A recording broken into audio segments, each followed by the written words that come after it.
Hello and welcome to Comic Solving Problems. I'm Stephen Allen. And I'm Eric McElroy. Hello. It's still the Brighton Festival, and this show is part of it, so it's another one of these comedy specials for the comedy extravaganza that is the Brighton Festival. Yes. Normally, Comic Solving Problems is us two sitting around looking at the news and solving all the problems, fixing absolutely everything. But we're taking time off from that, so sorry if things have got worse in the world. They could have got better. It depends how you measure it, and even then, you'd have to be measuring it badly, like putting the ruler in it. Really, you'd have to be metaphorically shoving the ruler really quite in to make the problems look longer. And I don't know what that was a reference to. Is that like something your granny used to say? God, I hope she wouldn't not. have said it with she would have said it with accent. I know I live in the Midlands, or wherever this Mansford place is. I don't know how you were taught to shove the ruler in further to make it look longer, but it was certainly not my grandmother doing it. You disgraceful, despicable. When my grandmother did it, it was a yardstick. Oh, Anyway, instead it's another of these comedy specials where me and him, I'm Stephen Allen, he's Eric McElroy, way. We're picking some more of our favourite clips of Series 2. All of Series 2 is available on our YouTube thing, plus you can get bits of it on Amazon Prime if that's the way you're inclined. But we've it's like curated. We've picked some of our favourite things of all the happenings of the last... I mean, Series 2 dates back to the start of August, I think. yes, it does. Correct. Wow.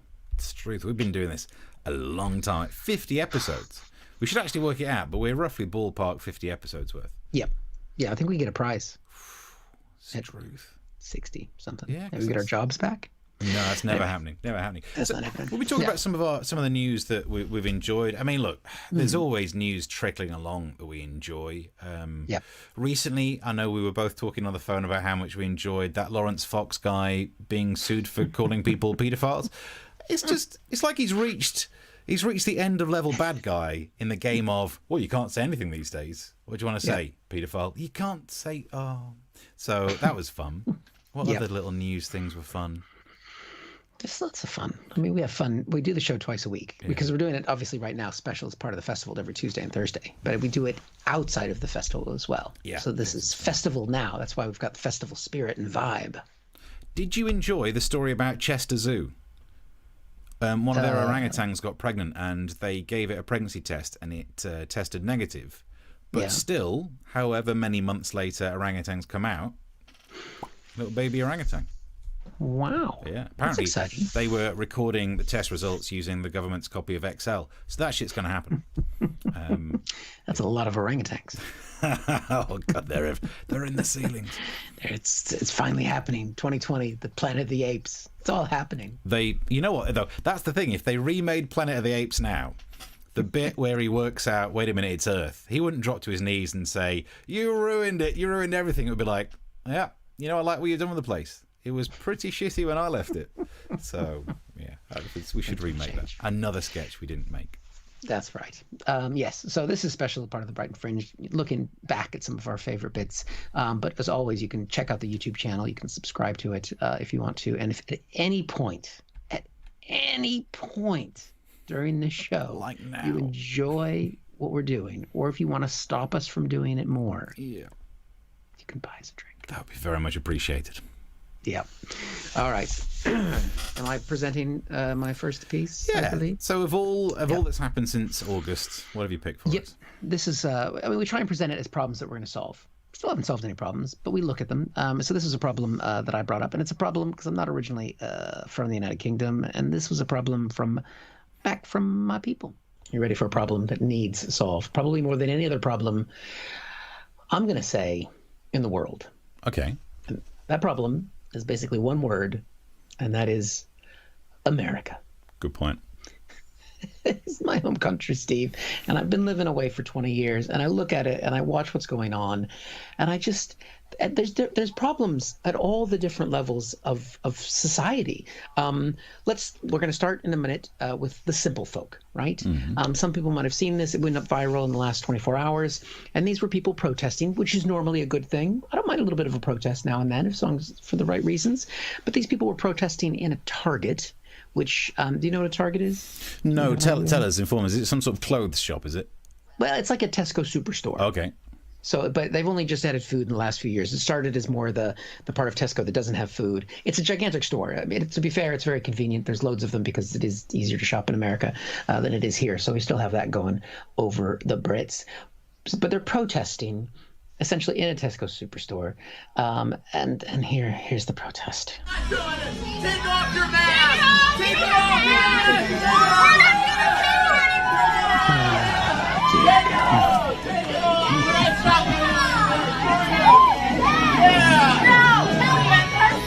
Yeah, we got someone! Take it off! Take it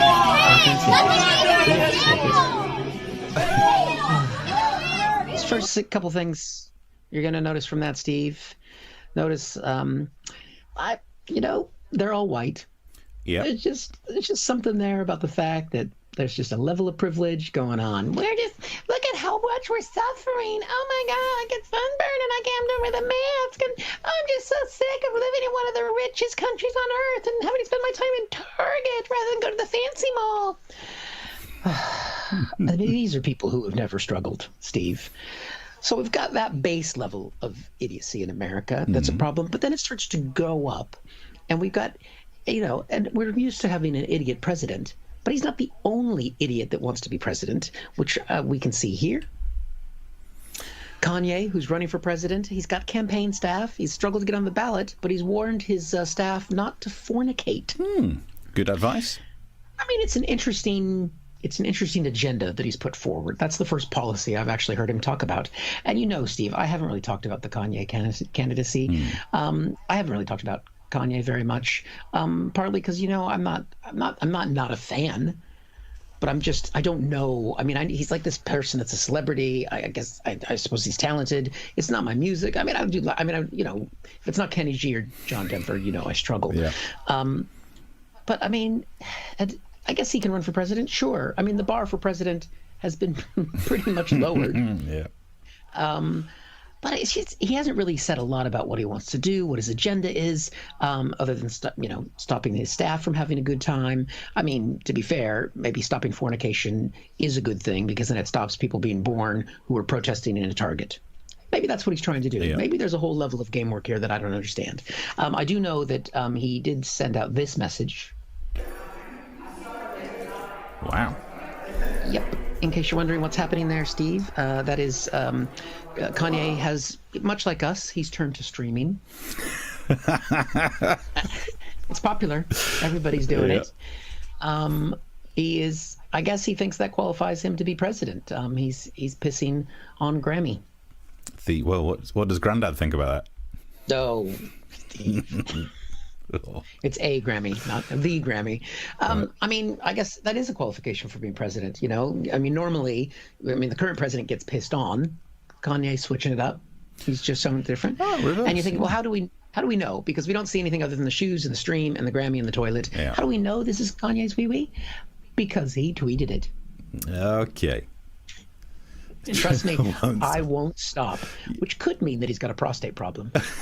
You should try stopping. It builds up the good muscles. I mean, I don't know how old is he, like 35? I mean, he's got a good stream going. And I mean, I'm of an age, having that much force happening. I'm jealous. Not of the Grammy, just of the consistency of the stream. I'm more upset that he's missing the funnel. Who would wee on a Grammy and not deliberately try and get it down the main funnel bit? Yeah, you'd want to fill that up first. Because that's where you could get all the bubbles. Oh, that'd be nice. It's all about the froth. Okay, so we got different levels of stupidity. And then we have an Attorney General of the United States. And he was talking about the fact that he, who's the chief law enforcement officer, he actually doesn't like lockdowns. And he made this comparison. Putting a national lockdown, stay-at-home orders, is like house arrest. Is it like house arrest? No. I mean, it kind of is like house arrest when your kids are home from school. Yeah. But I'd say calling, staying home in the middle of a pandemic house arrest is a little bit hyperbolic. I mean, maybe you just, I cut him off there. Maybe he's going to explain it in a less stupid way. Let's see what else he had to say. It's other than slavery, which was a different kind of restraint, this is the greatest intrusion on civil liberties in American history. Has he ever listened to any American history? I mean, we're not the British, but we try. Oi. We've done some stuff as well. I'm not going to rehash it all here. But, I mean, there's only one way I feel that I can respond to that statement.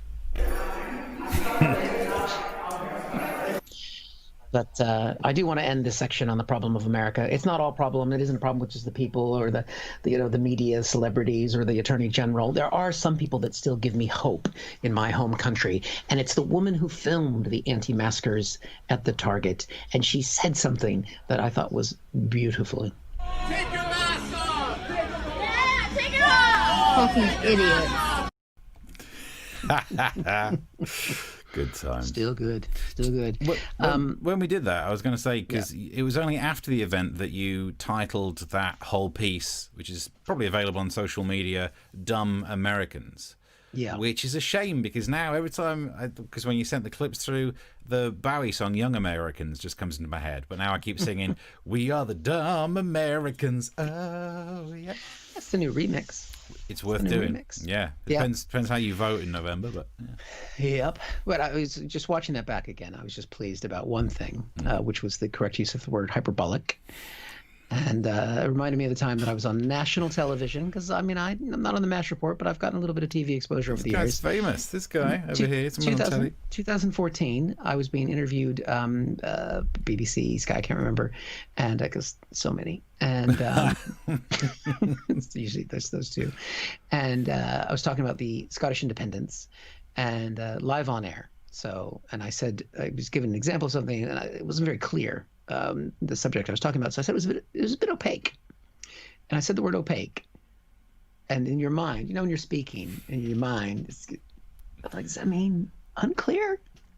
And so I got off air, and I turned to the person that was with me. I was like, did I use that word correctly? And he's like, yes. I was like, yes! that is weird. Because you don't want to be that. I mean, I was talking about politics in Scotland and my view of Scottish independence, and so I'm already on thin ice as it is, and I just knew that whether I got it right or wrong was going to be a bit opaque. Yep, and then I mean, it's a great story, but you don't know what it would be like to know Eric and do a show with him during that year. Together, we were doing a show that was basically what this thing's based on, where we would sit in a small venue on the free side of the Edinburgh Festival and invite topical questions from the audience and just sit there riffing. And then for the rest of that festival, every day, he puts the word opaque in a sentence. Every day. So proud. Especially, I said on national television correctly. I was just like, as I was saying, I was just like, fuck. I mean, look, it would have been embarrassing if you got it wrong, but in terms of hyperbolic, which you use right, beautifully done. Even if you'd have got it wrong, it wouldn't have been as embarrassing as Natasha Bedingfield in the song Unwritten, where she has the lyric, no hyperbole to hide behind. So, and that's it now. It's a song, it's been made, it's released, everyone can download it, it's all over Spotify probably, and everyone listens to it and goes, oh, you mean hyperbole? And that, how do you live that down? I mean, she's not the most embarrassing member of her family, we all know her brother, but other than that is a difficult one to shake off. Yep. It must be the most embarrassing thing ever. Sorry, that was a hyperbole. I used it right. You did. Well done. Not talking about me. Actually, it moves us nicely on to the next topic. So in case you've just joined us, it's the Brighton Festival. Keep getting that wrong because of Edinburgh. It's the Brighton Festival, the comedy experience that is that. We're doing this special version of Comic Solving Problems, taking our pick of some of the favourite bits we've done in Series 2. And it's not all been the big stories. There was small stories that cropped up, like there was a news story some researcher had worked out that full stops And Generation Z or millennials or whatever incorrect euphemism we're using for young people these days. I mean, like millennials, the oldest millennial is something like 38. Yet the newspapers use it as if they're some young whippersnapper who doesn't know anything.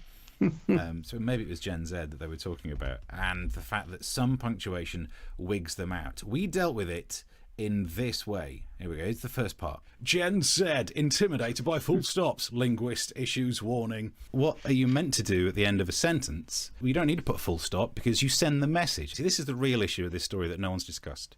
Yeah. Because there are two types of people in this world. There are those of us who would write a block of text, and at the end of it, we will click send. Yep. And if you receive one of those, you receive one notification. Ooh. Oh, I got a message from a friend. Then there are those other knobbers who every single time they've half-baked a thought, click send because they can't wait to get it sent, and then just send more and more and more. It's a flipping onslaught. Yep. Oh, I got a message from... Oh, 2 messages, 3 messages. That's just a word. That's just an emoji. That's just a space. Is he sitting on his phone? Why is he sending so many... What the... Anyway, how are you... Steve, why would you separate those two up? It needs to stop. So that was take one of it. The amount of acting. If you've not watched this show before, you're missing out on some good method acting.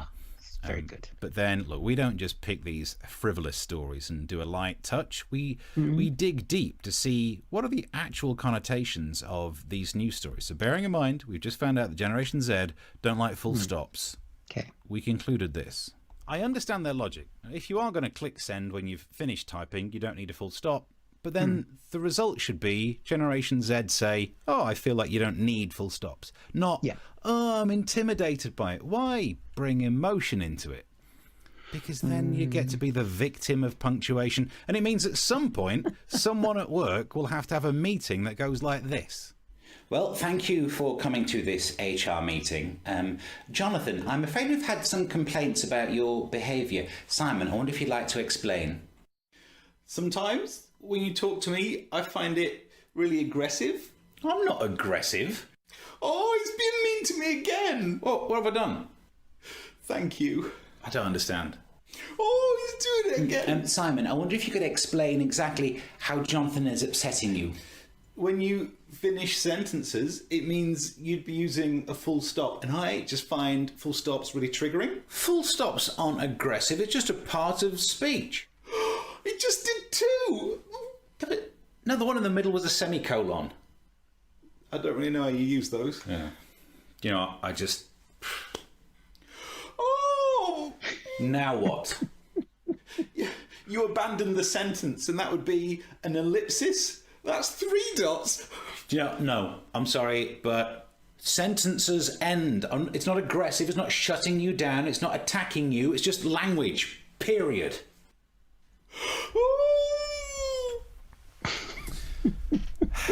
That's special effects, isn't it? What? Yeah. Well, you don't have a twin? I did not involve my twin. I had to use camera trickery because my parents didn't remember to have me as a set of identical twins. Well, that is, well done. Why, thank you. The high pitchedness. I know I get criticized for having a extremely deep voice, but your high pitchedness there, I just felt like you were making fun of me. I got range. That's all it is. I got range. Reminds me of a friend of mine named Larry. I haven't seen him for a while. Oh, anyway, yeah, we'll talk about him on another show. He's a good guy. But definitely kudos for getting it in there with the camera angles and 3 shots. 3 shots, you and you. Yeah, that's very good. The very obvious theme, and what I realised is, look, this is niche stuff that not everyone knows, but we promised to also talk about some behind-the-scenes stuff during these Brighton Festival specials. Is the white balance was the problem on the phone, because as I moved closer to the window, so it changed the whole white balance thing, and it meant the shadow in the background was more obvious. So I could have set the white balance and the exposure and all that other crap, but who's for a joke about punctuation? You know what I mean? I wonder if now that you got the green screen, you can film it with the green screen. Next level. Get subscribed to this link because this show is going places. Yes, we're going to take green screen, multiple shots, I might even do something where I'm not sitting at my desk someday when I film these things. No, you won't. So, trust me, you don't want to get into unlikely. it. I had to buy the flipping tripod for it, and I just walk around the flat filming myself. It's just, in fact, in all of these, I don't think I've got any. Actually, that's not true. The next one I'm playing after your one is actually in my kitchen. But I went through a whole phase of doing most of the sketches on my side of the sketches were just filmed in my kitchen. Yeah, just me cooking. I'm trying to get a spin-off. That's true. But we've got this series. We've been further away from the tea stories. Season 1, a lot of tea-based stories, less tea. So we're bringing that back. Promise. After this, you subscribe, see some stories about tea because I know my tea. Look at that. There it is. I mean, it's vodka, but still. That's the difference between you and me as well, is the way in which we stay hydrated. Because during the show, he's always got the drink there on the go, and I always wait until after the show, where I just neck. Good Lord. I get through so much. Have you never seen me drink? Because we've known each other for a long while.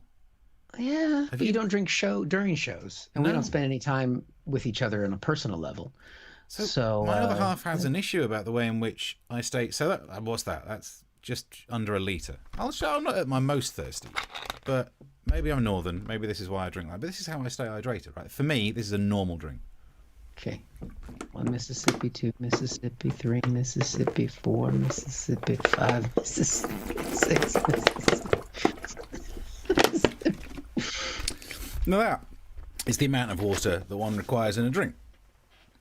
I mean, I didn't finish it. I'm not a beast, but I do that 3 times a day, and that's it. I'm sorted.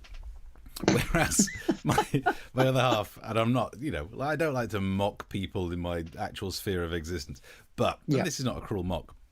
When she does the same thing, she'll get like a bottle, and they go for about half an hour, and they go, and like that much is gone.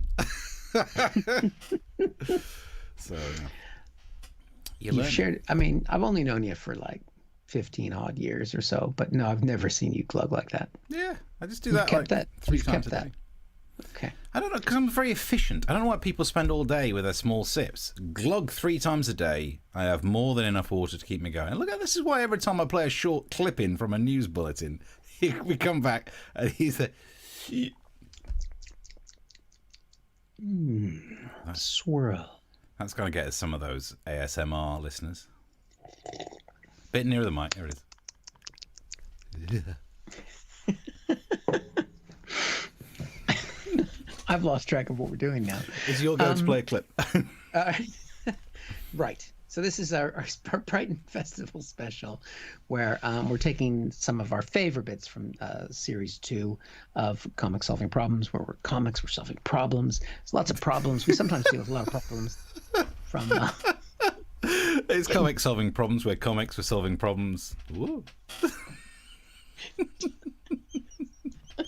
Talk us through that again. Who's solving the problems? What are the comics solving? Problems. What are the comics doing with the problems? Watching you drink that drink is just throwing me. Okay. We talk about America a lot, we talk about Britain a lot, but we don't really reach into the continent. And this problem is one that could only happen in Germany. Cheeky Boar leaves nudist grunting in laptop chase. Wow. It's got amazing story. Before we move on from that headline, though, I mean, somebody had fun writing that headline, didn't they? I mean, there's some thought put into that. Because how do you decide that the boar is being cheeky? Because, I mean, this is in Germany, where apparently the boars run wild and free. Like we have foxes in London, they have boars in Germany. I guess because they're on the continent and they have actual wildlife. And because you don't in the UK. Well, you know that, right? Saw a cow in a field the other day, so... No.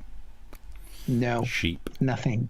Badger. I've lived for 20 years. I've never seen a badger. I don't think they exist. Never seen a live one, unless people are bringing in dead ones and just leaving them by the side of the road.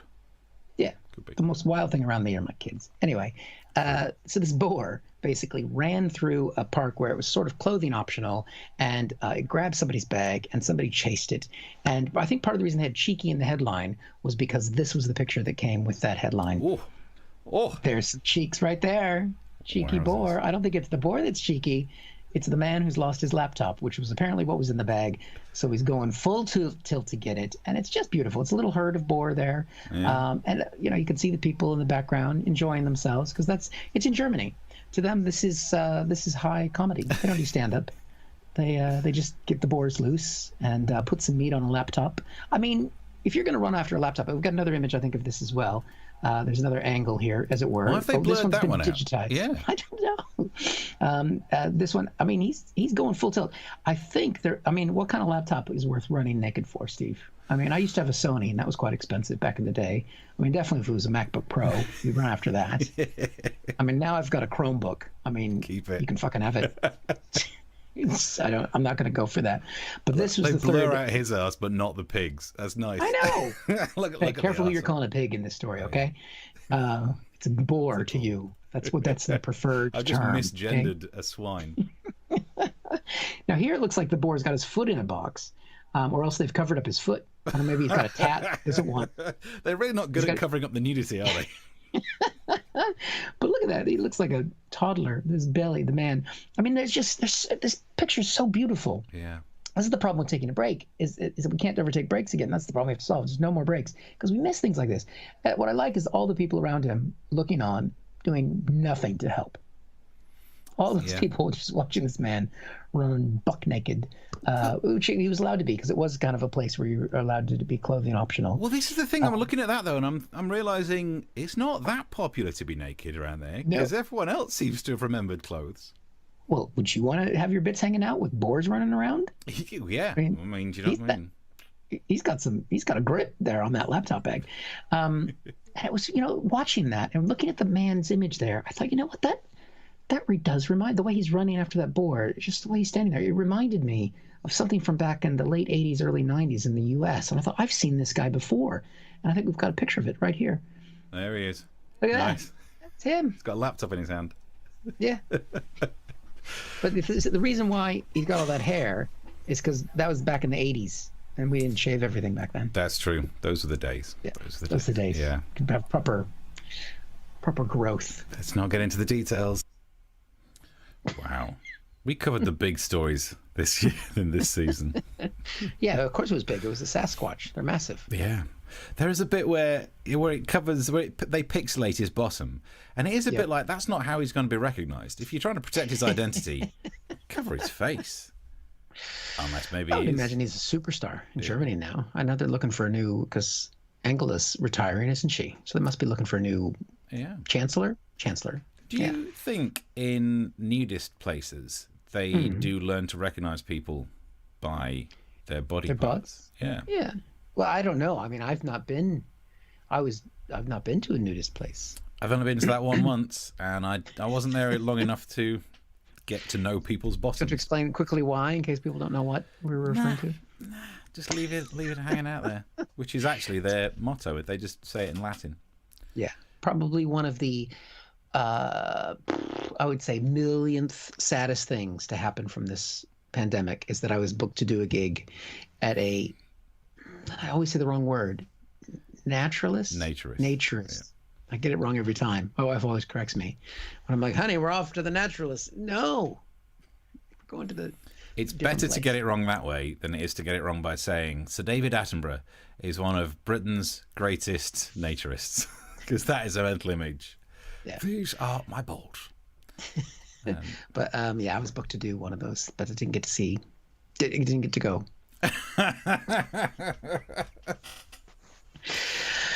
Tragic. Tragic. This is the Brighton Festival special of comic solving problems. We're going through some of our favourite clips because we do this show twice a week. Every single week. We've been churning these out for ages. For the second series, which is on YouTube, but also Amazon Prime and places like that, we covered many different stories. I did say that I hadn't done many that actually involved me being in the kitchen. There was one sketch. I think this is the only kitchen-based sketch that I've done this series, I think. Anyway, have a look. Okay. Brexit. No deal can be a good outcome in cis PM. I can't do it, man. I can't do it again. No, because did we get this? Trying to write jokes about Brexit again would be like going back to an ex. Look, we had fun for a short time back then, a couple of years ago. Yeah, it was a laugh for a while, but then things got nasty and stuff got said on social media and all very mean. And if anything, I've moved on. I've found someone new. You don't know her. She's called COVID. and I write jokes about her now. Look, I feel we owe it to do some jokes about it, I guess. Okay, whatever. Boris Johnson did. He said it was an oven-ready deal, and now he's saying no deal would be good. Okay. I mean, it's effectively like this. Oh, hiya. Yeah, and I just got in. Yeah. You've put things on a plate for me that I can just put in the oven. Oh, thank you. That's really nice. Was that? It would be a good outcome if I didn't eat it. Oh, I'm sorry, I'm confused. So the stuff you put on a plate, yeah, it's oven ready. And you're saying it would be good if I went without food. What have you put on the plate? It's a plate full of shit, isn't it? And that is a metaphor. I don't know Nice. if it is or not. What was on the plate? So that's why we had to do the zoom in, because I didn't realise it was in shot. I just wanted to be able to lift the tissue up. It was an empty plate. So I was like, oh, well, it's clearly not a plate full of shit. So the metaphor falls down, so I had to do the crafty, slow zoom in, like they're just realising there's a shark in the waters. Yeah, the things. And also, thankfully, since then, I think I've lost some weight, because my word, that was full-on Santa style. You know, Hey. The problem with that video is I look like I shouldn't have been eating any dinner left for me anyway. Yeah. Nothing wrong with starting to look like Santa, especially because the gigs won't probably be back by Christmas. Ho, ho, ho! Merry Christmas. Because it's nearly time. Next month is when, because I do more voiceovers now to try and scratch a living out of that. And normally I get some Santa voiceovers.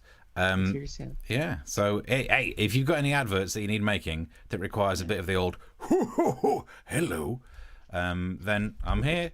But I can only normally do about a week's worth of those before I lose my voice. So get in soon. That's creepy. It is. It's a superpower that no one should be. No one should be able to sound like someone who can entice children in a shopping mall. Yeah, especially in the middle of a pandemic. It's really not on. No one's letting Santa in, because what is he? Breaks into your house, probably just spreads disease, half eats some food and leaves it on a plate. You dirty bugger. There's germs. Oof. Yeah, that's not good. Yeah, so in case you're just joining us, this is part of our Brighton Festival special, looking back on our favorite bits of what we've done in Series 2 of Comic Solving Problems. Yeah, we're cracking through them, aren't we? Yeah, we're doing all right. So of all the problems that we solved, the next one we're over to you. And this is I like what you did with this one, because I think you actually you provided useful information, not for really anyone in the UK, but if other people were watching, this could be useful. Yeah, because it's a problem of what to do when you have a bad boss. What do you do if you used to work for Donald Trump? And it basically seems like there's three categories of things that you can do. And we've seen this based on today's headline for Steve Bannon. And one of the things you can do is you can get arrested. It's a popular choice for people who used to work for Donald Trump. Steve Bannon was a campaign manager. We can see we've got another Donald Trump's first campaign manager. We've got that here, Corey Lewandowski. He was charged with assault for grabbing a member of the press. That's one option you can go for there. You can go the other way if you want. Also another campaign official. You got Manafort, Paul Manafort. He was convicted. And is now in jail, bless his heart. And the Senate just came out with a report making it look like he pretty much did collude with the Russians. That's one choice. So when you stop working for Donald Trump, and hopefully there's going to be a lot of people who are no longer working for Donald Trump after November 3rd, please vote if you can. And even if you can't, apparently it's going to be all mail fraud anyway, so go for it. But if there are any dogs and dead people listening, please vote. Any dogs, cats, not the cats. Fickle bastards. No. Another choice. So if you don't want to go down the convicted route, or at least not get caught yet, you can do what Michael Cohen is doing, which we mentioned on Tuesday. He's gone down the path. He's actually he did go to jail as well, but now he's going to write a book. So he can do the tell-all. So, and I'm looking forward to this book because he's going to talk about the PP tapes. And I've heard he's got a picture section in the book. I mean, not a scratch and sniff section. So many people have stopped working for Donald Trump and have written books about what they've seen behind the scenes there. I mean, Trump, for a man who doesn't read, he's done very good for books. It's pretty incredible. Now, the other option is that you can go, which is happening right now. We're getting a number of Republicans who spoke at the Democratic convention and are just going on TV, and they're speaking out to warn us that that they tried to fix Donald Trump by working with him, and he's unfixable. And we're seeing this now. We've got Miles Taylor. We've got the headline here, I think. Who worked in Homeland Security. He's come forward saying he's backing Biden. He says others are going to speak out as well. He's speaking out, and he's come out. He's been all over the cable news shows in the States, and he gave some examples because he's working in Homeland Security. So he was having to brief Donald Trump about a pending hurricane that was coming towards the U.S., and this is what he said it was like talking to him. And then he turned to me and he said, I've got a question. Yes, Mr. President. He said, do the hurricanes always spin this direction? He meant counterclockwise. Now, that's called the Coriolis effect. Same thing that causes toilets to spin the other direction in Australia, a follow-up question he also had.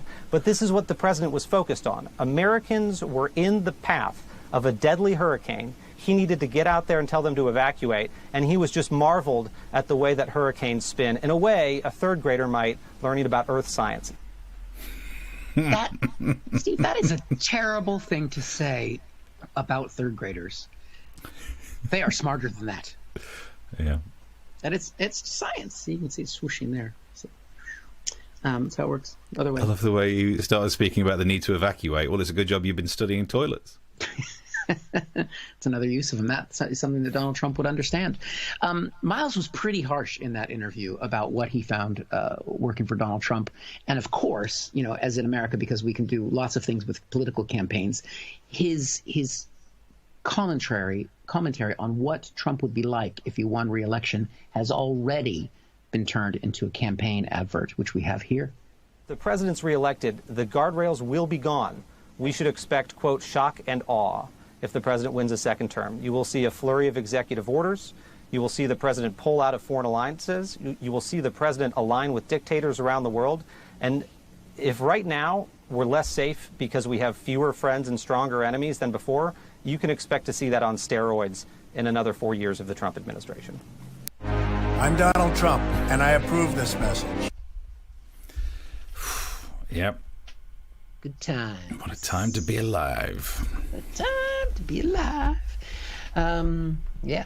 So there we go. One of our favorites. And so if you're just catching up with us, the Brighton Festival folks, these are some of our favorite bits of Series 2 of Comic Solving Problems. Yeah. If you're enjoying any part of this show, it really helps. The only reason that we can continue to afford to do this is donations of people who chuck money in our direction. Yeah. There's links to places at the end of the show. There's a link on screen, but also wherever you're watching this stream, there should be some sort of a URL that we try and post with it.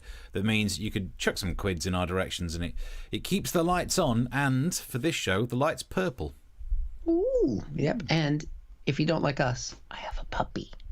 Yep. Just saying. We really should do a spin-off show that's basically just a puppy. Yep. All about the spin-off shows is the way forward. All about the spin-off shows. All about the puppy. So, obviously, look, there's no getting away from the issue that one of the things that we talked about a lot was coronavirus, because that's why we started doing this version of the show, and then we dropped quarantine from the title, but Series 2 was still dealing with the elephant in the room. Actually, I've got to be careful about that because we're about to talk about Priti Patel.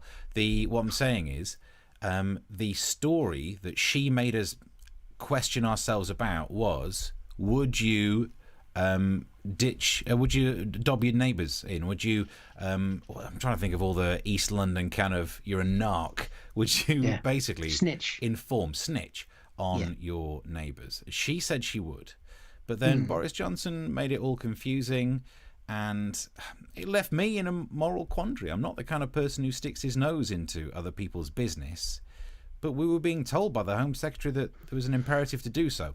We dealt with it. We resolved the issue. We solved the problem like this. Would you snitch on a neighbour? There's that phrase, snitchers get stitchers, but then do not snitchers get a persistent cough, a temperature, and a loss of a sense of smell? It's I don't know what's the best way to do it. I did think if you get caught snitching on someone, these days people are aggressive, and you don't want your neighbours getting angry with it. Imagine you're in a park and you see a big group of people, like 7 people. If you dob them in, they might come and be violent to you because they'll outnumber you. And if they don't outnumber you, maybe have a word with yourself first. But my theory is I will snitch. I will snitch now as long as it goes like this. Well, officer. What brings you to a place like this? Oh, come on, Joe. We both know you're the kind of man who likes to keep his nose to the ground. I thought maybe you might have seen something I might be interested in. My memory ain't so good these days. Well, maybe this might jog your memory. Things are still a little bit foggy. Okay. How about now? Yeah, it's all coming back to me now. Woman at number 47 had an 18th birthday party for her kid. And I can say I have tidied up those wires that hang down from the shelf. Is that how you did the money thing? Yeah, it's all done with wires. Wires. Flipping Did special you reach effects. up? Where was the money coming from when you reach up? It's magic, isn't it? It's magic. There's magic in this show. Yeah. That's what maybe we should stop talking about news and problems and just do a magic show. What do you think? Yeah, I don't think we stand a chance of succeeding at that either. So was nice. If you watch it back again, I mean, it's not magic. It's that my hand was out of shot holding the money. So I then pull it back in from shot. Don't tell me how the trick is done. I've done tour support for Pete Furman, who's a fantastic comic magician, and I've been backstage where he's laying out all the tricks in advance. And I'm like, I walk by the table just going, Yeah, can't know. I don't want to know. Yeah. It's magic. But mine's not magic. Mine's just camera trickery. It's not even camera trickery, is it? Don't ruin it. The actual camera trickery, the version that I tweeted about, I tweeted that video before we did the show, and by the time I'd done the show, I'd added a colour filter to try and make it look like it was more overexposed, like it was some sort of Costa del Crime kind of vibe. Too much time on my hands. Yep. Give this man a gig. Yeah, put some money in the pot, because otherwise we're just going to sit around making these shows. And regularly you can email the show wherever you're watching this. There's a place where you can message, you can find a way of getting in touch. And a guy called Philip, one of our correspondents, sends us news stories all the time during these Brighton Festival specials. We've been looking at some of the stories that he sends to us. This final one that we get to cover is this one. The demand for vasectomies has increased by 20% in a year in Dublin. I mean, that's an interesting one, isn't it? I'm not sure what to do with that. Oh, the luck of the Irish isn't quite what it was. Where are you going with this? Because you're American as well. At some point, you're just going to use that voice and say, "Ooh, me Lucky Charms." I know that's. Oh, I miss Lucky Charms. But so do the people who've had the vasectomy. But I mean, I've been bored during lockdown, as you can tell by some of the sketches that we've bothered to make. But I've never been sat there like, oh, what can I do? I could have me vas difference tied up. Who thinks? Yeah, is that what it's called? Your vas what? Vas difference, the tube that goes from the testes into the. That? We were taught it at school. I think everyone gets taught that. But nobody remembers that. Why do you remember that? Everyone is taught that, but it's not information you need. Well, it came in handy during this show. Partner, oh, tickle my vastistis. Ooh, don't go near the vas difference. The vast difference. The vast difference. The vast difference. Which actually sounds like it should be one of my fake names. I always like to have some go-to fake names. My name is Vas. Vast difference. Let's see if that handle's taken on Twitter. Hold on. No. Yeah. They got time on their hands in Ireland. It's a traditionally Catholic country. And it saves using contraceptives, I guess. Maybe. You're not supposed to use... Yeah. I don't know. I've got some friends in Ireland. I'll give them a call, ask them how their vastistes are doing. Yeah, how's your vastistes? It's a fake name. My name is Vas. Vas different. Keith Vas. Remember that.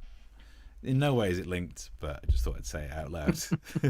Although Keith Vas had a fake name when he was, I don't know how much of this was proved, so do we need to say allegedly, hiring some guys to, I can't remember the story, but it had something to do with blokes coming round for some bloke-on-bloke action and something to do with pretending to be a washing machine salesman, that Keith Vaz would pretend to be a washing machine salesman to have these encounters with men. Do you remember that? Okay. I don't recall that story.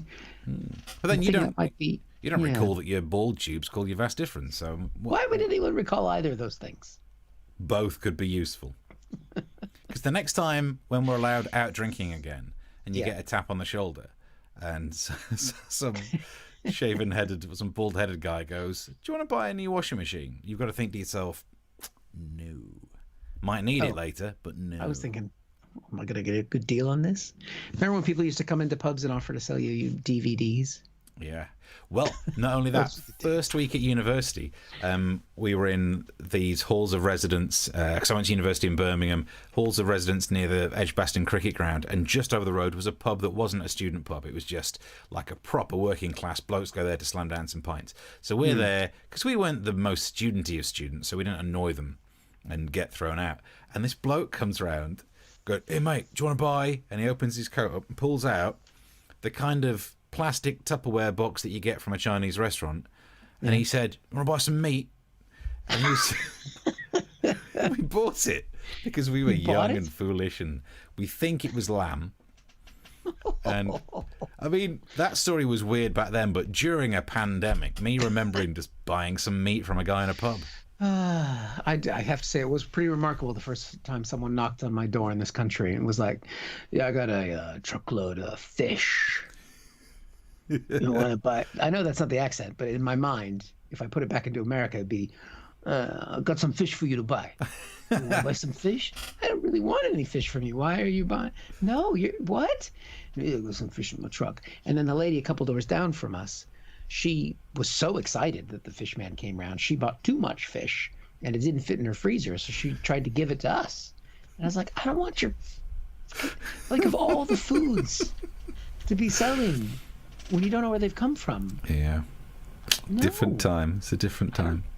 That's not a different time. There was a fish guy around right before the pandemic. It's not different times. It's a different class. That's what it is. He's still driving around. It's the same guy. Because I'm from that working class area. No one ever believes it, because I desperately tried to change the way I come across so I could get a job with the BBC, which I eventually did. But it also means absolutely every middle class person has said to me, "Well, you're not working class. You don't get to judge, you dick." So I'm connect to that. Normally I'm a germaphobe and all this stuff, but when someone comes around with some very low price meat, there's a big part of me that just goes, "Oh yeah, tell me more. I can get some well priced meat here." What? It's not licensed meat. I mean, to be licensed fair, meat. Come January, after the borders are closed and we can't get food from anywhere outside of the country, come around my house. Yeah, Keith Vaz, if you're listening, we are going to need a washing machine, and we will do anything. And some meat.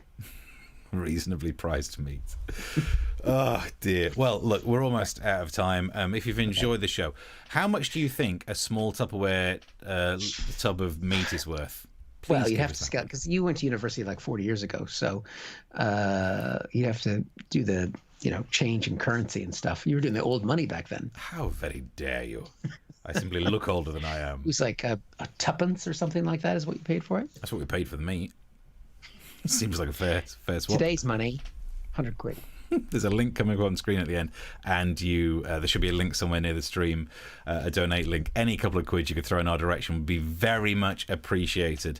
But more of these shows will continue. We have more of these shows to do every Tuesday and Thursday. So Thursday at 9 o'clock will be the next one. That's right. And this has been a special one as part of the Brighton Festival, where we've been looking back. But, typically when you see the shows, we do them live, and we can solve your problems live on air. You can send us problems in advance. You got our Twitter handles on the screen there. So please get in touch and let us know that you're there and you're enjoying it, and share the show. So could we end this final of our Brighton Comedy Special look back specials? Yes. With something that we did. It was a mention of the story. The whole actual clip is about this guy who is a stuntman. He set himself on fire to propose to his missus. Oh, yeah. And blah, blah. We did loads of blah, blah, blah. But the bit that I've edited it down to, one of my favourite clips, because it was just the level of messing around that no one needs, but we can get away with it because it's our show. So this is it's one of my favourite things that we've ever done. My other half sent a message straight after complimenting you on your acting during it. Oh. Well, what? So this is the bit we did. Stuntman proposed to his girlfriend while on fire. If that's what you do, then I guess you really could say you've kept the spark alive.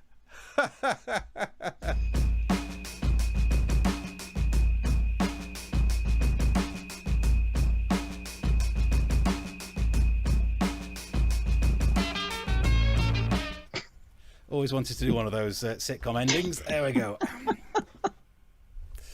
I enjoyed it. Nice. Yeah. You did hold that pose well. Yeah.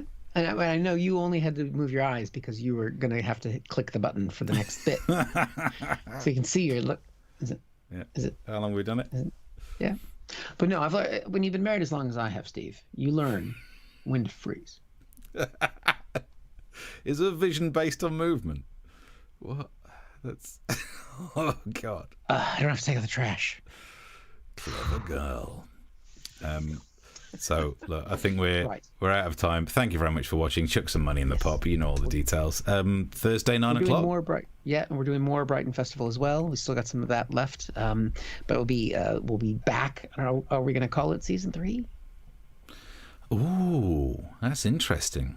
Think about that. Yeah. We're going to think about that in the next little bit, and we'll let you know if we're going to call it something different, or it might just be more season 2. I mean, the numbers mean fuck all. Yeah. And on Amazon, all of the clips from Series 2 are being called Series 1 on Amazon Prime, and they're not in the same order. Do you know what? It's absolutely... And on IMDb, it lists us as having done no series so far. So, do you know what? No one can sue us for it. We're just grateful to be here. So this has been our best of season 2. Join us for season 5. Join us for season I to the power of I, which, as we learned during the show, actually is a real number rather than an imaginary one. Who'd have thought? Who'd have thought? There we go. But thank you very much for watching. Subscribe to the channel. Join us again, 9 o'clock, Tuesdays and Thursdays. Till then, bye. Bye.